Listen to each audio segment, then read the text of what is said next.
السلام علیکم. لکه څنګه چې انسان یو بوټي ته اوبه اچوي او هغه تر و تازه وي، خو چې کله په هغې باندې اوبه بندې شي نو هغه بوټی مړاوی شي. دغسې انسان د څرمن چې کوم ده د سکین چې دی دې ته چې اوبه وافر مقدار میلاویږي نو دا تر و تازه وي. تاسو به کتلي وي ګرمۍ کې موږ اوبه ډېرې څښو، زموږ سکین صحیح وي، د سکین مسلې د څرمنې مسلې دا نه وي زموږه. خو چې کله د یخنۍ موسم راشي نو زموږ په سکین باندې زموږ په مخ باندې څرمن باندې خشکي هم راشي، چاود هم راشي، دانې هم راخیږي. نو دې څه وجه ده د اوبو طلب موږ ته نه وي. چې طلب موږ ته د اوبو نه وي نو موږ اوبه نه څښو. هغه مقدار کې چې څومره موږ ته پکار وي هغه اوبه موږ نه څښو. کم از کم انسان چې سحر راپاسي او چې د شپې اوده کېږي نو چې هغه 8 ګیلاسه اوبه برابر کړي وي په دې دوران کې. نو چې کله یخنۍ موسم راشي موږ اوبه نه څښو. چې اوبه نه څښو نو بیا زموږ د سکین مسلې را شروع شي. زموږ مخ چوي، زموږ په مخ باندې خشکي وي، زموږ لاس چوي، پوندې چوي او نور هم د بدن مسلې راپېښېږي انسان ته.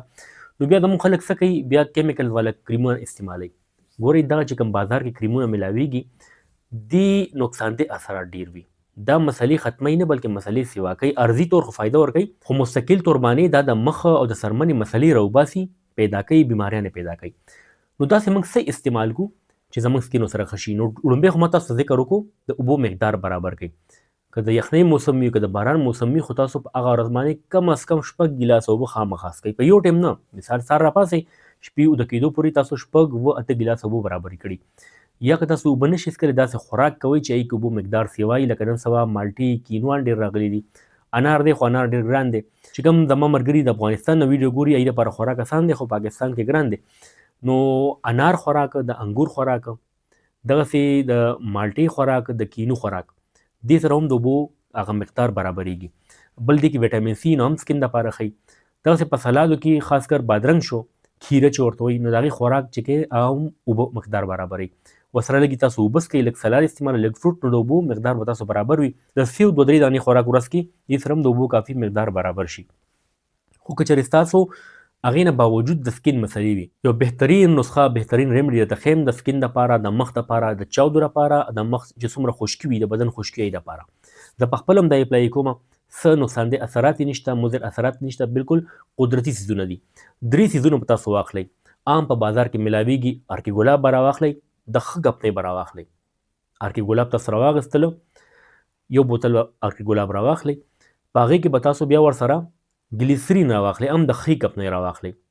دغه ګلیسرین او ارکي ګلاب دې سره به تاسو یو دانه غټ نیمبو راواخلئ.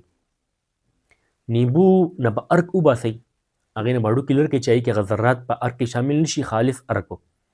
یو نیمبو ارک به په هغه ارکي ګلاب بوتل کې نچوړ کړئ او واچوئ پکې. دغسې به 2 چمچې ګلیسرین نه واخلئ او هغه ارکي ګلاب بوتل کې به هغه واچوئ او بیا به یې شیک کوئ، وبې خوځوئ. ښه به وخوځوئ چې هغه په خپلو کې بالکل حل شي، مکس شي.